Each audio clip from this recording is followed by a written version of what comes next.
En Tunisie, peut-être on ne s'attendait pas à ce que le problème de la dette se pose avec beaucoup d'acuité, avec beaucoup d'intérêt qu'avant. Parce qu'on constate une montée, par exemple, inexorable de la dette publique. Donc elle affiche une croissance contenue depuis plusieurs années, surtout depuis la Révolution. Et on assiste aujourd'hui à notre bond en avant dû à cette crise de Covid sanitaire et la crise économique induite derrière. Pourquoi le problème de la dette ne se posait pas avant la Révolution, dans les années antérieures à la Révolution? Parce que la dette était soutenable, était à un niveau acceptable, était à un niveau où on crée de la richesse. Et on crée suffisamment de la richesse, on faisait 5% taux de croissance. Donc on a les moyens pour soutenir cette dette, qu'elle n'était pas en termes d'indicateurs, le taux d'endettement l'encours de la dette par rapport au PIB, il était aux alentours de 44%, donc elle était soutenable et maîtrisable. Ce n'est pas le taux d'endettement, le seuil de taux d'endettement qui me fait peur, moi. C'est les causes. Et si on continue à creuser ce déficit-là, on continue à s'endetter et notre dette n'est plus soutenable. On n'a plus les moyens de soutenir cette dette-là. Donc, ce qui fait peur actuellement, c'est qu'on risque d'arriver à un défaut de paiement. Vu la situation des finances publiques actuellement, on risque d'arriver, vu les notations, les dégradations de notation par les agences de notation, la sortie sur les marchés internationaux devient de plus en plus difficile, avec un taux d'intérêt estimé entre 8 et 10% actuellement. Donc si on va sortir sur le marché international, avec cette dégradation que j'ai dit, on risque de ne pas avoir les moyens de payer cette dette. On ne crée pas de richesse, c'est le plus important. On a perdu la création de la richesse, on a perdu la croissance économique, et quand on perd la croissance économique, automatiquement, tous les équilibres macroéconomiques vont être en déséquilibre après. Donc si vous perdez la croissance, vous perdez la source de création de richesse, vous n'avez pas de richesse, vous n'avez pas les moyens d'investir, vous n'avez pas les moyens de faire l'épargne, vous n'avez pas les moyens de consommer, vous n'avez pas les moyens de payer la dette, etc. C'est tout ce mécanisme-là de transmission d'une perte de croissance à l'économie dans son ensemble. Je pense que c'est important d'insister sur le fait que cette situation d'endettement extérieur qui explose, c'est symptomatique d'une économie qui fonctionne mal. Et les signaux étaient percevables depuis des années. On n'est pas en train de créer de la richesse. L'investissement est en train de chuter. Pareil pour l'épargne. Et le gap financier est en train de se creuser. Donc c'est une économie qui est dépendante du financement extérieur. Et ce qui s'est passé, c'est que on a reçu, comme a dit ici Fatri, d'après mes chiffres, 30 000 milliards de dinars entre 2011 et 2019, et 50% environnement, c'est des prêts concessionnels. C'est des prêts concessionnels, ça veut dire c'est à des taux d'intérêt bien inférieurs aux taux sur les marchés financiers internationaux. Ce qui fait que la structure actuelle de la dette, en termes de taux d'intérêt, ce taux d'intérêt n'est pas très élevé. En termes de maturité, elle n'est pas vraiment de maturité de court terme. Je pense que c'est en général le stock, l'encours, j'ai le chiffre, c'est à peu près 25%, 26% de court terme. Alors le problème est où? Le problème, c'est qu'on ne crée pas suffisamment de richesse, et aussi en termes de structure de notre budget. La structure du budget de l'État est vraiment déséquilibrée aussi bien au niveau des recettes qu'au niveau des dépenses. Au niveau des recettes, vous voyez qu'on a besoin d'un financement extérieur très élevé. Il est de l'ordre de, j'ai le chiffre, il est de l'ordre au niveau de 13 000 milliards. 13 000 milliards, c'est 25% du budget pour rembourser 11 000 milliards entre dette intérieure et dette extérieure. Ce qui veut dire quoi? Ce qui veut dire ça, c'est le reflet d'une dynamique qui s'est inscrite dans le temps, de s'endetter pour financer des dépenses de fonctionnement.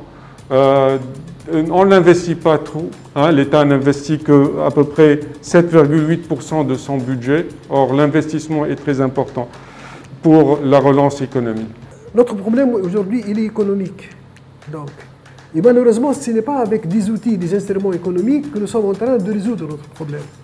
Nous sommes en train de le résoudre avec des instruments politiques, politiciens. Malheureusement, la politique, donc une mainmise totale des politiques sur l'économie.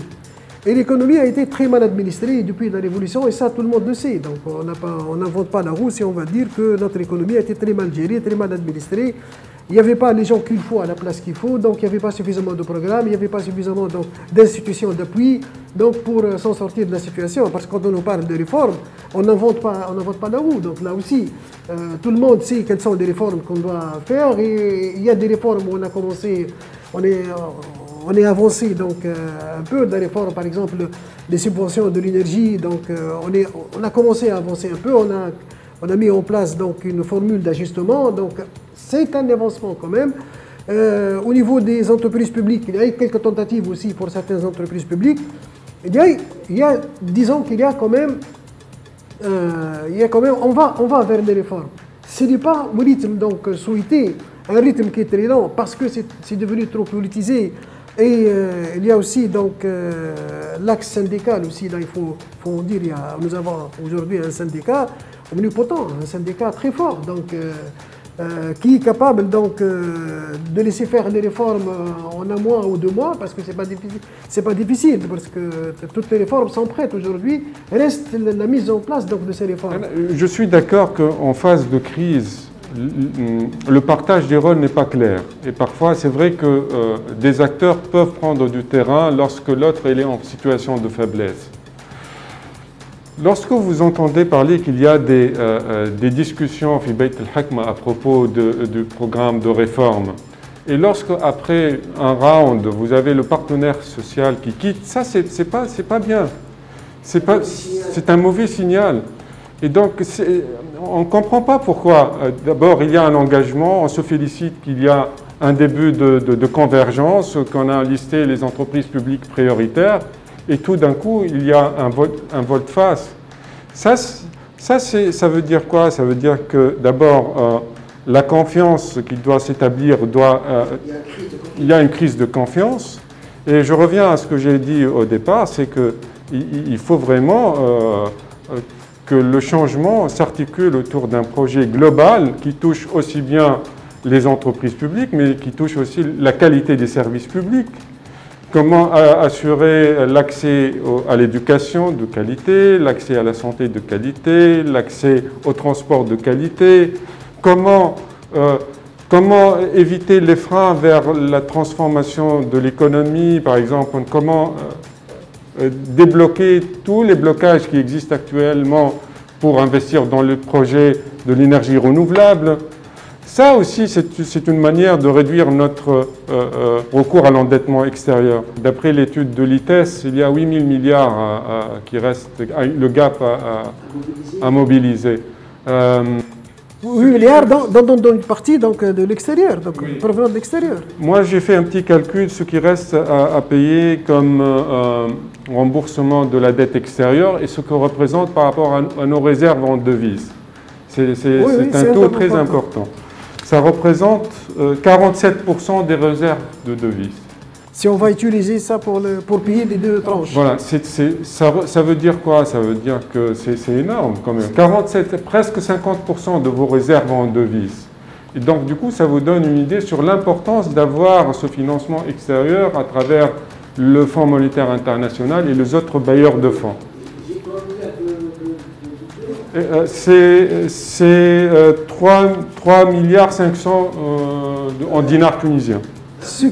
3 milliards 500 en millions de dinars. Ce qui inquiète, si on va épuiser dans les réserves actuellement de change,